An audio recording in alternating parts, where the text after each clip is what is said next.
kuma ka ji wani rashin kunya da suka yi satin nan suka ce suna gargadin kungiyoyin arewa NGOs suka ce ku taba mana ibo ɗaya tak a arewa to za ku tsokano fitinan da ba za ta kare ba kusan karshen ta ba billahi ladina fa haka suka faɗa shugabannin IPOP suka ce ku taba mu in ya mu ɗaya arewa to kun tsokano fitinan da ba ta karshen ta haka suka faɗa to shikenan kun ji gargadin da suka yi muka taba ɗaya tak su kashe mana mu kuma kar mu taba haka ne su ci gaba da kashewa mu dawo dabbobi yan iska mutanenmu na arewa da suke daukan abinci suke kai musu kaɓa na akwai yan iska wallahi to yawancinsu dabbobi ne jahilai ne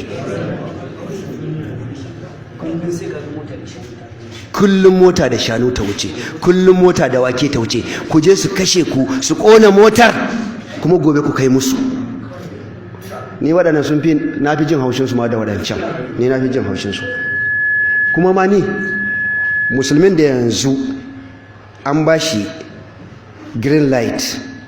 an ba shi yellow an ba shi red line musulmin da suke can me suke jira abun tambaya me suke a can addini ya kai su one word ba addini ba ne ba addini ya kai su ba to me suka je yi to in neman duniya ka je kuma za a raba ka da duniyar in kai ba dabba ba jaki ba ya kamata ka zauna inda za a raba ka da duniya yanzu lokaci bai ba duk dan arewa baro can ya dawo cikin danginsa bai yi ba to wallahi in ba ku dawo ban sun kashe ku ba da mu tausaya muku ba wannan shine gaskiyar magana ku dawo ai manzo Allah ma ya hana zama tsakanin kafirai ya hana hadisi ne ingantacce manzo Allah ya hana zama tsakanin kafirai da suke majority manzo Allah ya hana saba manzo Allah kuka yi yawa sai Allah jarrabe ku ba addini kuka je yadawa ba addini kai ku ba neman duniya ne kuma neman duniya ma wani tsaban ya shege sune yankan farce sune gadi sune shushaina a caba sai da alewa haka kuka nyamare suke a nan arewa ka taɓa ganin nyamuri mai yankan barci a nan ko mai askin kai ko mai a caba kowa mutane wani jahilai wani dabbobin banza ne da kuke kudu da Allah kai musu audio din nan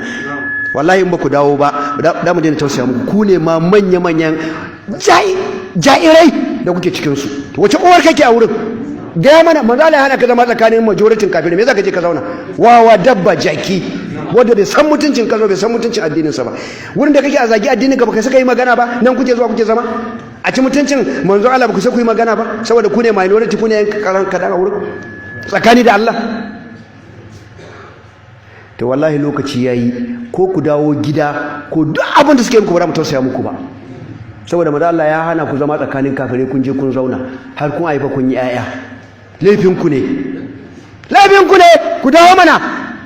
wace muku kuna arewa ba ku ci ba ku sha ba waye gaya muku mu da muke da kasar noma ga ta akwai jejin da shekara 100 ba da iya noma shi ba me kuka je yi can neman duniya ko to a duniyan za ta kare muku je kuma Allah ya tambaye ku ya ce